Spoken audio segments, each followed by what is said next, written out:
ГСП онлайн. Городские новости сейчас.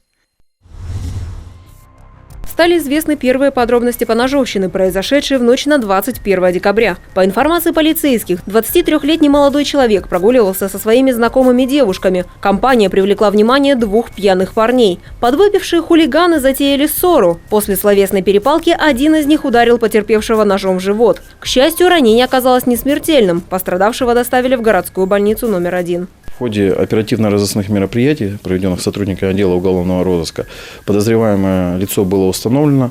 Им оказался 18-летний подросток, признал данные признательные показания, задержан. На это у правоохранителей ушло всего 7 часов, а вот потерпевший все еще находится в больнице. По словам медиков, жизненно важные органы не задеты. В данный момент возбуждено уголовное дело по статье «Умышленное причинение тяжкого вреда здоровью». Если вина подозреваемого будет доказана, то за свою пьяную выходку ему грозит провести в тюрьме от 2 до 8 лет.